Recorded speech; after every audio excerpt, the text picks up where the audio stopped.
ನಮಸ್ಕಾರ ಸ್ನೇಹಿತರೆ. ಗೃಹಲಕ್ಷ್ಮಿ ಯೋಜನೆಯ 22ನೇ ಕಂತು ಇನ್ನು ಈ ಉಳಿದಂತಹ ಜಿಲ್ಲೆಗಳಿಗೆ ಜಮಾ ಆಗ್ತಾ ಇದೆ. ಹೌದು, ಬಹುತೇಕ ಇನ್ನು 7 ಜಿಲ್ಲೆಗಳಿಗೆ ದುಡ್ಡು ಬರಲಿದೆ. ಹಾಗಾಗಿ ಆ ಒಂದು ಜಿಲ್ಲೆಗಳ ಫಲಾನುಭವಿಗಳು ಇನ್ನು ದುಡ್ಡು ಜಮಾ ಆಗಿಲ್ಲ ಅಂತ ಕೇಳ್ತಾ ಇದ್ದು. ಸೊ ಲಕ್ಷ್ಮೀ ಹೆಬ್ಬಾಳ್ಕರ್ ಅವರು ಯಾರು ಕೂಡ ತಲೆ ಕೆಡಿಸ್ಕೊಳ್ಳುವಂತಹ ಅವಶ್ಯಕತೆ ಇಲ್ಲ. ಯಾವ್ಯಾವ ಜಿಲ್ಲೆಗಳಲ್ಲಿ ಈಗ ಬಾಕಿ ಉಳಿದಿದೆ ನೋಡಿ, ಆ ಎಲ್ಲ ಫಲಾನುಭವಿಗಳ ಒಂದು ಲಿಸ್ಟನ್ನು ನಾವು ರೆಡಿ ಮಾಡ್ಕೊಂಡಿದ್ದೀವಿ. ಸೊ ಅಂತಹ ಫಲಾನುಭವಿಗಳಿಗೆ ನಾವು ಈಗ ದುಡ್ಡನ್ನು ಜಮಾ ಮಾಡ್ತಾ ಇದ್ವಿ ಅಂತಕ್ಕಂತಹ ಸ್ಪಷ್ಟನೆಯನ್ನು ಕೊಟ್ಟಿದ್ದಾರೆ.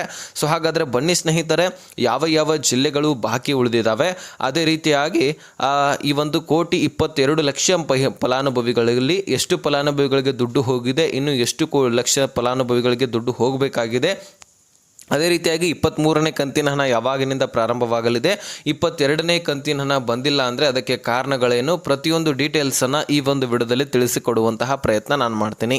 ಸೊ ತೀರಾ ಇಂಪಾರ್ಟೆಂಟ್ ಮಾಹಿತಿ. ಸೊ ನೀವು ಈ ಒಂದು ವಿಡಿಯೋನ ಆದಷ್ಟು ಕೊನೆವರೆಗೂ ವಾಚ್ ಮಾಡಲಿಕ್ಕೆ ಪ್ರಯತ್ನ ಮಾಡಿ. ಚಾನಲ್ಗೆ ಸಬ್ಸ್ಕ್ರೈಬ್ ಮಾಡಿಲ್ಲ ಅಂದರೆ ಇದೇ ರೀತಿ ಇಂಪಾರ್ಟೆಂಟ್ ಮಾಹಿತಿಗಳನ್ನು ತರ್ತಾ ಇರ್ತೀವಿ. ಅದಕ್ಕೆ ಸಬ್ಸ್ಕ್ರೈಬ್ ಮಾಡಿಕೊಂಡು ನೋಟಿಫಿಕೇಶನ್ ಆಲ್ ಅಂತ ಸೆಟ್ ಮಾಡಿ. ಈಗ ನಾವು ನೇರವಾಗಿ ಟಾಪಿಕ್ಗೆ ಬರೋಣ ಸ್ನೇಹಿತರೆ. ಈ ಗೃಹಲಕ್ಷ್ಮಿ ಯೋಜನೆಯ 22ನೇ ಕಂತಿನಲ್ಲಿ ನಿಮಗೆ ಗೊತ್ತಿದೆ, ಒಂದು ತಿಂಗಳಾದರೂ ಲೇಟಾಗಿ ತದನಂತರ ರಿಲೀಸ್ ಆಯಿತು. ದಸರಾ ಹಬ್ಬದಲ್ಲಿ ಕೂಡ ರಿಲೀಸ್ ಆಗುತ್ತಾ ಇತ್ತು. ಆ ಸಂದರ್ಭದಲ್ಲಿ ತಾಂತ್ರಿಕ ದೋಷದಿಂದ ಒಂದು 3-4 ದಿನಗಳ ಕಾಲ ಆದರೂ ಡಿಲೇ ಆಯಿತು. ಆವಾಗ ಸರಿಯಾಗಿ ಜಮಾ ಮಾಡಲಿಕ್ಕಾಗಿರಲಿಲ್ಲ, ತಾಂತ್ರಿಕ ದೋಷ ಆಗಿತ್ತು. ಹಾಗಾಗಿ ನಿಮ್ಮ ಖಾತೆಗಳಿಗೆ ಜಮಾ ಮಾಡಲಿಕ್ಕೆ ಸರ್ಕಾರ ಒಂದು ಸ್ವಲ್ಪ ಡಿಲೇ ಆಯಿತು. ಆವಾಗ ಮತ್ತೆ ಮಹಿಳೆಯರು ಏನಂದ್ರು, ಈಗಾಗಲೇ ದುಡ್ಡು ಬರಬೇಕಾಗಿತ್ತು, ಇನ್ನೂ ಕೂಡ ಬಂದಿಲ್ಲ, ಕಳೆದ 2 ತಿಂಗಳಿನಿಂದ ದುಡ್ಡು ಸರಿಯಾಗಿ ಬರ್ತಾ ಇಲ್ಲ, ಹಾಗೆ ಹೇಗೆ ಅಂತ ಮತ್ತು ಹೇಳಿಕೆಗಳು ಸ್ಪಷ್ಟನೆ ಒಂದು ಗರ್ಜನೆಗಳು ಸ್ಟಾರ್ಟ್ ಆದ ತಕ್ಷಣ ಮತ್ತೆ ಲಕ್ಷ್ಮೀ ಹೆಬ್ಬಾಳ್ಕರ್ ಅವರು ತಾಂತ್ರಿಕ ದೋಷವನ್ನು ಸರಿಪಡಿಸಿ ಮತ್ತೆ ನಿಮ್ಮ ಖಾತೆಗಳಿಗೆ ಜಮಾ ಮಾಡಲಿಕ್ಕೆ ಮುಂದಾದರು. ಸೊ ಅದೆಲ್ಲ ಈಗ ಪ್ರೊಸೆಸರು ಸ್ಟಾರ್ಟ್ ಆಗಿ ನಿಮ್ಮೆಲ್ಲರ ಖಾತೆಗಳಿಗೆ ಜಮಾ ಆಗಿ ಸುಮಾರು 1 ಕೋಟಿಗಿಂತ ಹೆಚ್ಚಿನ ಫಲಾನುಭವಿಗಳಿಗೆ ಈಗಾಗಲೇ ದುಡ್ಡು ಹೋಗಿದೆ ಅಂತೆ. ಹೌದು, ಟೋಟಲಿ 1,22,00,000 ಮಹಿಳೆಯರಿದ್ರಿ. ಅದರಲ್ಲಿ ಸುಮಾರು 1 ಕೋಟಿಗಿಂತ ಹೆಚ್ಚಿನ ಫಲಾನುಭವಿಗಳಿಗೆ ದುಡ್ಡು ಹೋಗಿದೆ. ಇನ್ನು ಬಹುತೇಕ ಒಂದು 15 ಲಕ್ಷಕ್ಕಿಂತ ಕಡಿಮೆನೇ ಫಲಾನುಭವಿಗಳಿಗೆ ದುಡ್ಡು ಬರಬೇಕಾಗಿದೆ. ಹಾಗಾಗಿ ಯಾವ ಮಹಿಳೆಯರು ಕೂಡ ತಲೆ ಕೆಡಿಸ್ಕೊಳ್ಳುವಂತಹ ಅವಶ್ಯಕತೆ ಇಲ್ಲ ಅಂತ ಹೇಳ್ಬಿಟ್ಟು ಸ್ಪಷ್ಟನೆಯನ್ನು ಸಚಿವೆ ಲಕ್ಷ್ಮೀ ಹೆಬ್ಬಾಳ್ಕರ್ ಅವರು ಕೊಟ್ಟಿದ್ದಾರೆ. ಹಾಗಾಗಿ ಸ್ನೇಹಿತರೆ, ಈ 22ನೇ ಕಂತಿನ ಹಣ ನಿಮ್ಮ ಖಾತೆಗಳಿಗೆ ಬಂದಿಲ್ಲ ಅಂದರೆ ಅದಕ್ಕೆ ಮುಖ್ಯವಾದ ಕಾರಣಗಳು ಕೂಡ ಬಹಳಷ್ಟು ಇದ್ದಾವೆ, ಅನೇಕ ಇದ್ದಾವೆ. ಅದನ್ನು ನಾವು ಮುಂದೆ ನೋಡ್ತಾ ಹೋಗೋಣ. ಸದ್ಯಕ್ಕೆ ನಿಮಗೆ ಯಾವ ಜಿಲ್ಲೆಗಳಿಗೆ ಈಗಾಗಲೇ ಬಂದಿದೆ, ಇನ್ನು ಯಾವ ಜಿಲ್ಲೆಗಳಿಗೆ ಬರಬೇಕಾಗಿದೆ ಅಂದರೆ ಈಗಾಗಲೇ ಬೆಂಗಳೂರು ನಗರ, ಬೆಂಗಳೂರು ಗ್ರಾಮಾಂತರಕ್ಕೆ ಆಲ್ರೆಡಿ ಕ್ಲಿಯರ್ ಆಗಿದೆ ಅಂತ ಹೇಳ್ಬೋದು. ಬೆಳಗಾವಿಯಲ್ಲಿ ಕೂಡ ಬಂದಿದೆ, ಆದರೂ ಕೆಲವೊಂದಿಷ್ಟು ಫಲಾನುಭವಿಗಳು ಬಾಕಿ ಇದ್ದಾರೆ. ವಿಜಯನಗರಕ್ಕೂ ಕೂಡ ಬಂದಿದೆ, ಕೆಲವೊಂದಿಷ್ಟು ಫಲಾನುಭವಿಗಳು ಬಾಕಿ ಉಳಿದಿದ್ದಾರೆ. ಇನ್ನು ಕೊಡಗಕ್ಕೂ ಕೂಡ ಬಂದಿರುವಂಥದ್ದು, ಅಲ್ಲಿ ಕೂಡ ಕೆಲವೊಂದಿಷ್ಟು, ಕಲಬುರಗಿಗೆ, ಹಾಗೆ ಅದೇ ರೀತಿಯಾಗಿ ಗದಗಕ್ಕೆ, ವಿಜಯನಗರ, ಧಾರವಾಡ, ಯಾದಗಿರಿ, ಉತ್ತರ ಕನ್ನಡ, ಹೀಗೆ ಸಾಕಷ್ಟು ಜಿಲ್ಲೆಗಳಲ್ಲಿ ಆಲ್ರೆಡಿ ಬಂದಿದೆ. ಇನ್ನು ಹಲವಾರು ಜಿಲ್ಲೆಗಳಲ್ಲಿ, ಈಗ ಕೊಡಗು ಆಗಿರಲಿ, ಉತ್ತರ ಕನ್ನಡ ಆಗಿರಲಿ, ದಕ್ಷಿಣ ಕನ್ನಡ ಆಗಿರಲಿ, ಚಿಕ್ಕಮಗಳೂರು ಆಗಿರಲಿ, ಮಂಡ್ಯ ಆಗಿರಲಿ, ಹೀಗೆ ಇನ್ನು ಕೆಲವೊಂದಿಷ್ಟು ಜಿಲ್ಲೆಗಳಲ್ಲಿರ್ತಕ್ಕಂತಹ ಮಹಿಳೆಯರ ಖಾತೆಗಳಿಗೆ ದುಡ್ಡು ಇನ್ನೂ ಕೂಡ ಹೋಗಿಲ್ಲ. ಯಾಕೆ ಅಂದರೆ ಅದಕ್ಕೆ ಸಾಕಷ್ಟು ಕಾರಣಗಳಿದ್ದಾವೆ. ಅದು ಕಾರಣಗಳೇನಪ್ಪ ಅಂದರೆ, ನೀವು ಎಲಿಜಿಬಲ್ ಸಹಿತ ಇದ್ರೂ ಸಹಿತ ದುಡ್ಡು ಬಂದಿಲ್ಲ.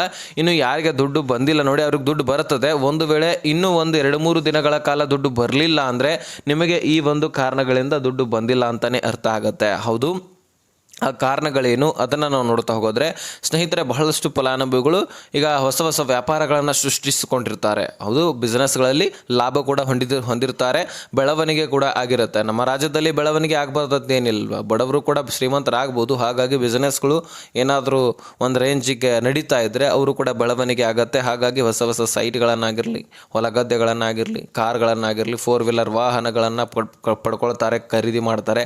ಹಾಗಾಗಿ ಈ ರೀತಿ ಬೆಳವಣಿಗೆ ಆಗಿದ್ದ ಕಾರಣಕ್ಕಾಗಿ 1,000 ಚದರ ಮೀಟರ್ಗಿಂತ ಹೆಚ್ಚಿನ ಮನೆಗಳನ್ನು ಹೊಂದಿದಂಥವರಾಗಿರಲಿ ಅಥವಾ ಸರ್ಕಾರಿ ನೌಕರಸ್ಥರು ಮನೆಯಲ್ಲಿ ಇದ್ದಿದ್ದೇ ಆದರೆ ಅಂತಹ ಫಲಾನುಭವಿಗಳನ್ನು ಮತ್ತೆ ಗೃಹಲಕ್ಷ್ಮಿ ಯೋಜನೆಯಿಂದ ಹೊರಗಿಡಲಾಗ್ತಾ ಇದೆ. APL ಇದ್ದರೆ ಅವರನ್ನು ರದ್ದು ಮಾಡಲಾಗ್ತದೆ, BPL ಇದ್ದರೆ APLಗೆ ಕನ್ವರ್ಟ್ ಮಾಡಲಾಗ್ತದೆ.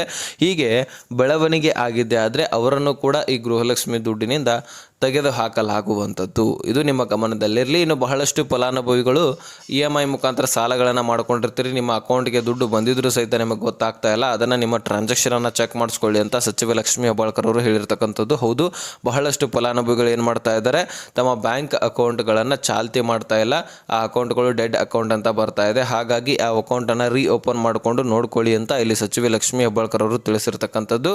ಸೊ ಯಾರ ಅಕೌಂಟು ಈ ರೀತಿ ಆಗಿದೆ, ಪ್ರತಿಯೊಬ್ಬರು ಕೂಡ ಮಿಸ್ ಮಾಡದೆ, ಯಾರು ಲೋನ್ ಇದೆ ಅವರೆಲ್ಲರೂ ಕೂಡ ನಿಮ್ಮ ಅಕೌಂಟನ್ನು ಟ್ರಾನ್ಸಾಕ್ಷನನ್ನು ಚೆಕ್ ಮಾಡಿಸ್ಕೊಳ್ಳಿ. ಸೊ ಈಗಾಗಲೇ 22ನೇ ಕಂತಿನ ಹಣ ನಿಮ್ಮ ಖಾತೆಗಳಿಗೆ ಬಂದಿದ್ದೆ ಆದರೆ 23ನೇ ಕಂತಿನ ಹಣ ಕೂಡ ಬರುತ್ತೆ.